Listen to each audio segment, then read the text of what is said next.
Bismillahirrahmanirrahim. Assalamualaikum warahmatullahi wabarakatuh. Salam sejahtera bagi kita semua. Perkenalkan, nama saya Rusdi SHIMM, dosen program studi manajemen yang berfokus di bidang manajemen sumber daya manusia dan politik organization management. Beberapa mata kuliah yang saya ampu antara lain manajemen sumber daya manusia, analisa jabatan dan pengembangan karir, manajemen kinerja, hubungan industrial, dan perilaku politik organisasi.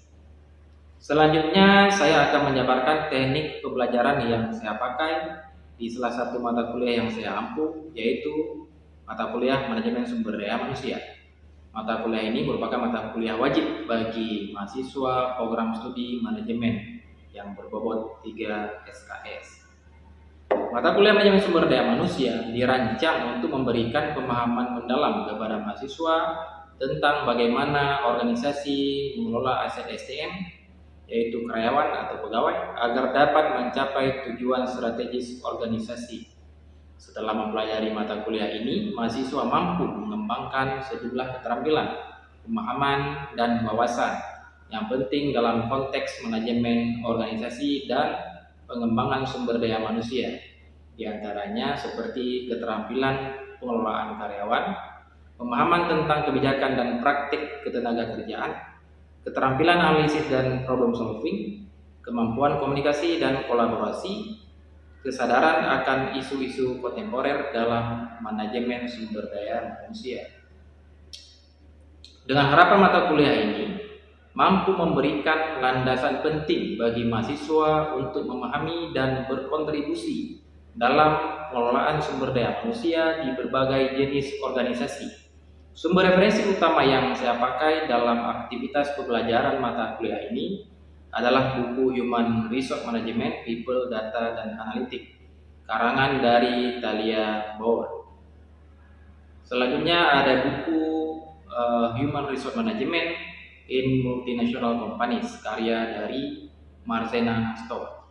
Referensi lainnya yang saya pakai dalam pembelajaran mata kuliah ini seperti jurnal nasional dan internasional yang terkait dengan materi perkuliahan.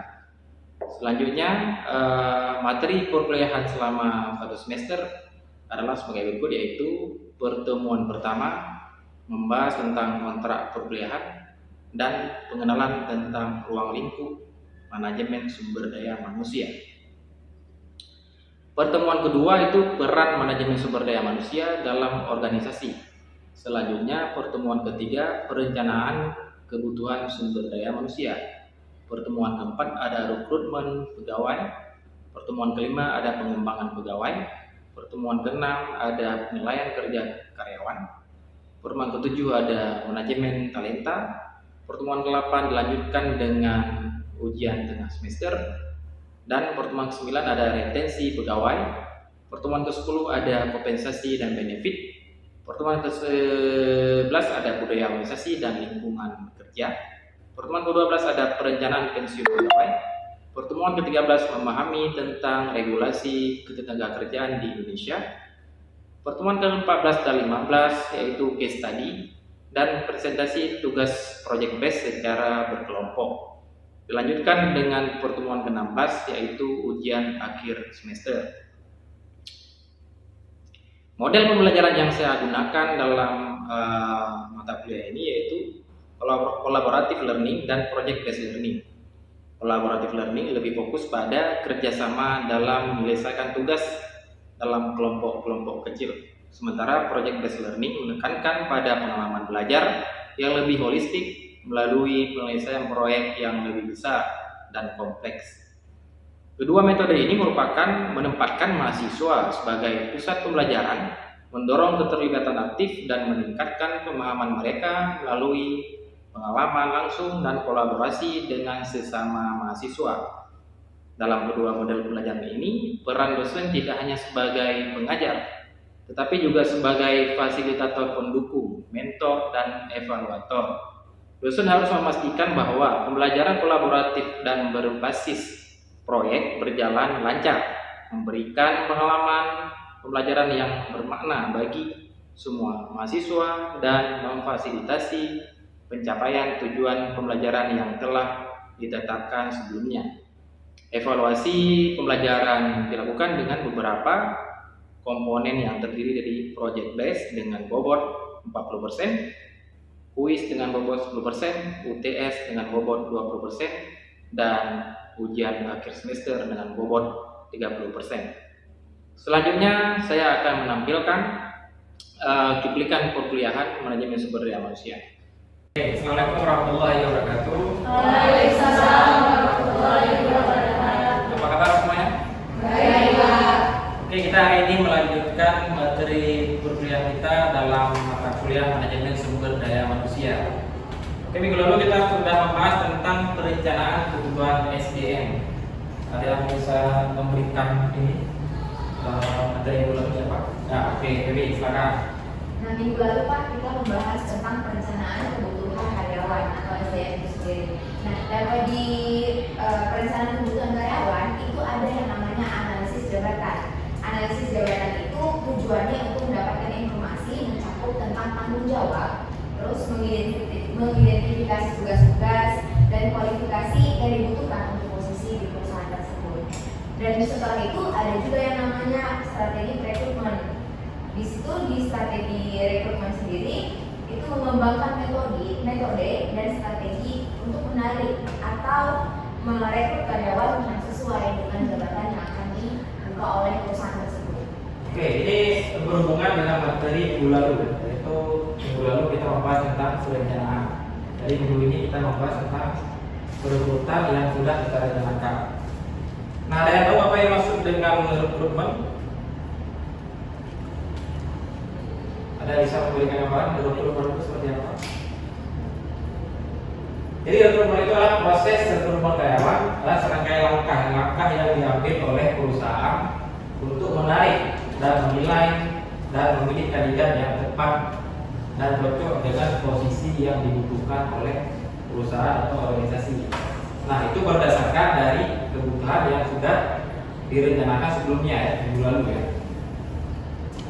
Nah, yang pertama itu perencanaan rekrutmen. Nah, ini tentu sudah dilakukan di saat pengelolaan karyawan di sesuai kebutuhan ya, yang dibutuhkan oleh perusahaan, dan job desk-nya seperti apa, baru direncanakan yang dibutuhkan karyawan seperti apa, apakah di bidang masyarakat, di bidang sumber daya manusia, di bidang keuangan, atau di bidang satpam, atau yang di bidang karyawan yang level bawah ya. Nah, yang kedua, penyebaran lowongan pekerjaan. Nah, ini tentu asing ya. Kita sering melihat lowongan pekerjaan baik di media cetak, di televisi, di HP, dan di media sosial lainnya. Nah, ini tentu bervariasi. Ada yang diminta menjadi sales, ada yang diminta menjadi admin pemasaran, ada yang diminta untuk menjadi HRD ya, sebagai pengelola SDM, dan lain sebagainya. Nah, selanjutnya setelah dibuka lowongan itu ada penerimaan aplikasi. Nah, aplikasi ini tentu yang harus disiapkan oleh si calon karyawan. Nah, ini berbeda ya, berbeda perusahaan tentu aplikasi berbeda. Nah, aplikasi ini terdiri di TV dan latar belakang dan jalan terakhir yang harus dilampirkan sesuai dengan pekerjaan yang akan dilamar nanti. Oke, sejauh ini ada yang ingin ditanyakan, silakan. Yang berkaitan dengan dokter dan aplikasi yang harus disiapkan. Ada? Boleh, oke, kalau ada yang dilanjutkan yaitu seleksi awal. Nah, di seleksi awal ini kita akan melihat yang harus dikualifikasi sebagai karyawan atau sebagai calon karyawan itu yang harus mempersiapkan itu berkas-berkas yang kira-kira untuk memenuhi kompetensi ya, kompetensi yang dibutuhkan oleh suatu perusahaan. Nah, itu kita akan menyiapkan CV kita sebaik mungkin atau semaksimal mungkin, baik untuk pelamar kerja, sebelumnya ijazah terakhir yang kita punya apa saja, sehingga meyakinkan kita bahwasanya ijazah pelajaran yang kita masukin ke perusahaan ini diterima oleh perusahaan. Oke, setelah uji itu nanti ada uji kemampuan. Nah, ini uji kemampuan dasar. Di semua perusahaan pasti ada uji akademik ya. Nanti dilihat terkait pengetahuan kamu terkait perusahaan atau bidang perusahaan yang dilamar. Ada yang ditanyakan terkait uji kemampuan? Kalau ada kita lanjutkan. Nah, tahap selanjutnya setelah uji kemampuan itu ada wawancara. Nah, di tahap wawancara ini banyak yang harus diperhatikan itu terkait etika, dan yang membuat banyak karyawan jatuh itu di wawancara, bukan di seleksi akademiknya. Kenapa ini bisa jatuh misalnya? Etika dia dalam berpenampilan misalnya, atau etika dia saat ketemu si pewawancara. Biasanya itu saat wawancara itu kita diminta masuk satu persatu. Kalau belum diperintahkan duduk, dengan duduk. Tunggu diperintahkan baru mulai duduk. Nah, itu memang sisi psikologis akan dinilai oleh si pewawancara. Tidak semua perusahaan ya, tapi perusahaan-perusahaan besar itu memang seperti itu. Itu yang harus diperhatikan. Oke, tahap ini ada yang ditanyakan, silakan. Saya ingin bertanya, apakah ada faktor-faktor yang mempengaruhi kandidat karyawan dalam wawancara? Nah, faktor-faktor yang mempengaruhi kandidat orang ya untuk lolos wawancara. Salah satunya ya etika. Nah, etika ini banyak. Bisa ada dari bahasa tubuh kita. Saat kita menghadap dia, saat kita duduk, dan saat dia perintahkan kita untuk ngapain. Ada juga nanti kita untuk jelaskan, coba kamu jelaskan pengalaman hidup kamu seperti apa. Nah, itu dilihat dari etika bahasa tubuh kita seperti apa. Makanya semakin banyak pengalaman pekerjaan yang sudah kamu lamar, itu akan semakin matang untuk membuat kamu mewawancara di tempat yang lain. Itu semua lihat dari cara kamu masuk, cara kamu jalan sampai berdiri di depan si pewawancara. Setelah itu baru nanti kamu melihat proses selanjutnya, misalnya apakah disuruh duduk atau tidak diperintahkan duduk. Itu jangan dulu kan? Kalau tidak diperintahkan jangan duduk, itu jangan duduk. Karena semua itu ada perintah dari si pewawancara. Nah, itu ujian yang paling sakral ya di perusahaan. Kalau pengalaman saya dulu waktu saya kerja itu kebetulan saya dua orang. Yang pertama masuk cewek, yang kedua saya. Jadi saya ngatur dia kondisi dia di ruangan ini seperti apa. Jadi kita ada ruangan khusus yang 1-2 orang bisa masuk. Kita dipanggil, setelah itu masuk. Di dalamnya itu nanti kita baru diwawancara khusus face to face dengan si pewawancara. Nah, di situ kita harus bersikap yang baik. Mungkin dari sikap-sikap itu bisa kita lihat di YouTube dan lainnya. Sikap pada kita, sikap tubuh kita, bahasa tubuh, dan pakaian kita, pakaian kita. Nah, selanjutnya setelah wawancara itu si perusahaan ini akan memeriksa referensi dan pemeriksaan latar belakang si calon pekerja. Nah, ini dia dari nanti CV kalian. Sebelum kalian lamar kerja di perusahaan ini, kalian pernah kerja di mana saja? Dan CV kalian, ijazah terakhir kalian sesuai nggak dengan bidang pekerjaan yang kalian lamar? Dan track record dari kejahatan ya. Makanya ada beberapa perusahaan diminta melampirkan SKCK. SKCK itu sebagai acuan bagi si perusahaan melihat maka kalian ini tercatat catatan di perusahaan atau tidak. Nah, ini latar belakang sangat penting ya. Baik aktivitas kalian di media sosial, apalagi zaman sekarang ini kan zaman serba digital, aktivitas kalian itu terekam di media sosial. Atau kalian pernah masuk berita, misalnya kalau pernah masuk berita, otomatis akan menghambat saat kalian melamar kerja. Oke, ada yang kita kali ini atau kita lanjutkan? Nah, sesudah diterima ini semua itu ada penawaran pekerjaan. Nah, ini faktor yang paling menentukan juga ya. Karena nanti setelah aplikasi kalian sudah lengkap semua, kita tawarkan kalian bekerja di mana, di bagian apa. Apakah kalian pilih bidang pemasaran, bidang marketing kah? Kalau di bank itu ada dua, marketing funding kah, marketing lending kah? Kalau di otomotif itu ada sales kah atau CS kah? Kalau di bank itu ada teller, ada CS, dan ada marketing. Nah, ini sesuai dengan bidang kalian. Pertama dia menawarkan, kalian cocoknya bidang apa? Nah, saat kalian pilih misalnya, kalian pilih di bidang pemasaran, belum tentu perusahaan ini langsung mengiyakan. Dia akan melihat dari latar belakang, ijazah dan lampiran yang sudah kalian lampirkan sebelumnya. Yang paling berpengaruh itu pengalaman. Semakin banyak pengalaman kalian di luar sebelum melamar di pekerjaan ini, semakin besar peluang kalian menempatkan posisi tertentu. Nah, ini banyak, ada posisi joki, posisi tukang bangunan, posisi perawat. Oke, setelah kalian ditempatkan di bidang tertentu, baru nanti onboarding.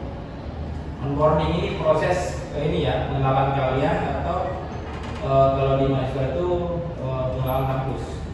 Itu kalian akan dikenalkan ke rekan-rekan kerja kalian, baik itu pengenalan tentang status perusahaan, bergerak di bidang apa, dan ini menentukan karir kalian di masa yang akan datang.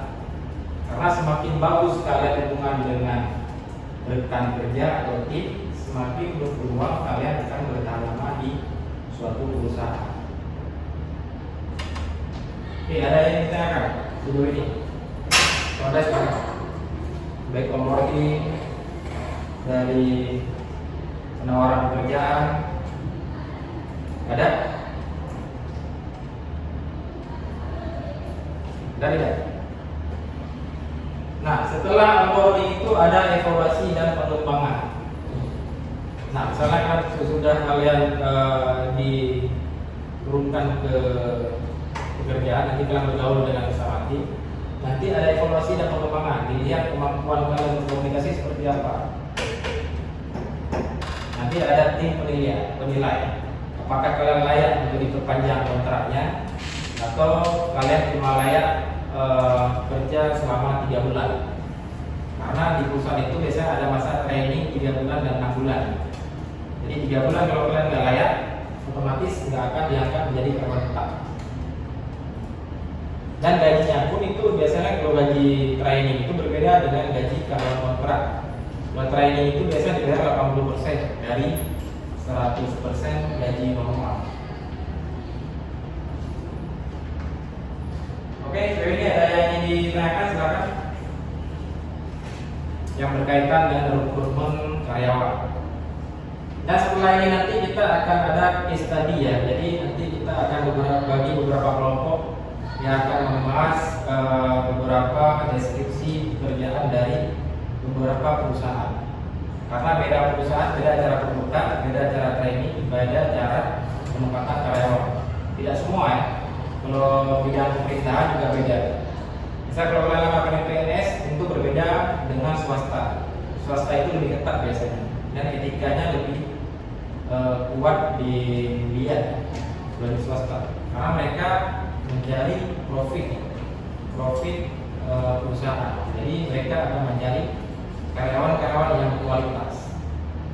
Makanya budaya perusahaan pun antara budaya perusahaan di perusahaan dan budaya pemerintahan berbeda. Biasanya kalau budaya pemerintah itu agak lambat, lalai, sering jual kopi dan segala macam. Tapi kalau di swasta itu dia kental dengan disiplin kerja dan komitmen kerja. Karena di swasta itu banyak bonus yang berlaku, reward juga punya. Kalau di pemerintah itu jarang sekali mereka memberikan reward bagi pegawainya, sehingga menimbulkan rasa puasan kerja yang berkurang. Makanya klasifikasinya juga berbeda. Kenapa kalau kita lihat orang yang bekerja di swasta itu lebih semangat bekerja? Mungkin reward yang mereka terima itu banyak, bonus yang mereka terima itu banyak. Rekan kerja yang bersama mereka itu support, tidak mementingkan kepentingan pribadi. Oke. Setelah itu nanti di ujung kita akan deskripsikan tugas yang dibagi per kelompok tadi. Nanti akan dibagikan perusahaan. Perusahaan nanti kalian turun ke lapangan, melihat bagaimana dia cara perekrutan karyawan seperti apa. Jadi nanti kita akan bagi yang di bank satu, di otomotif satu, sama di pemerintahan satu. Jadi per kelompok akan kita buat 5 orang per kelompok. Nanti yang akan kita presentasikan di pertemuan ke-14 dan 15 atau sebelum final, sebelum ujian akhir. Oke, sejauh ini ada yang ingin ditanyakan terkait materi hari ini? Ya? Ada yang bisa menyimpulkan terkait materi hari ini? Silakan. Saya Pak. Oke, silakan. Ya. Nah, seperti yang sudah dijelasin tadi bahwa materi kita minggu ini adalah perekrutan karyawan. Di mana perekrutan karyawan itu adalah serangkaian langkah-langkah mulai dari mencari, menemukan sampai menarik pelamar sesuai dengan kualifikasi yang dituju. Nah, langkah-langkahnya itu ada beberapa. Yang pertama itu seperti perencanaan rekrutmen, itu merupakan tahap awal. Yang kedua itu penyebaran lowongan pekerjaan. Biasanya itu dipublikasikan secara luas melalui situs web. Dan yang ketiga itu penerimaan aplikasi. Nah, itu disiapkan oleh calon karyawan yang berupa CV. Dan yang keempat itu seleksi awal, bagaimana cara kita menyiapkan berkas-berkas semaksimal mungkin.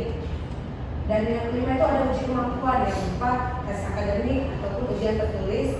Selanjutnya dilanjutkan oleh wawancara, di mana wawancara itu banyak yang harus kita perhatikan terkait bagaimana cara kita menyampaikan, bagaimana gerakan tubuh kita, atau bagaimana informasi kita dalam berbicara. Dan selanjutnya itu pemeriksaan latar belakang yang rekam jejaknya itu. Jadi banyak tahap untuk perekrutan karyawan itu sampai pada dia diterima bekerja. Oke, udah. Oke, bagus sekali ya kesimpulan yang diambil dari rekrutmen ini. Jadi rekrutmen ini sangat penting ya, dipahami oleh para pelamar pekerjaan. Karena semakin banyak dia tahu terkait perusahaan yang merekrut karyawan, semakin banyak pemahaman dia kebutuhan yang dibutuhkan oleh perusahaan. Dan semakin matang dia menyiapkan CV atau segala macam yang berkaitan dengan kebutuhan pekerjaan. Kenapa banyak selama ini banyak calon pegawai atau calon karyawan yang gugur di fase seleksi berkas? Mungkin dia tidak lengkap di CV-nya, CV atau tidak sesuai dengan kebutuhan yang dibutuhkan oleh perusahaan. Ada juga misalnya dia ijazah terakhirnya kebidanan misalnya, tapi dia bisa masuk di perbankan. Kenapa?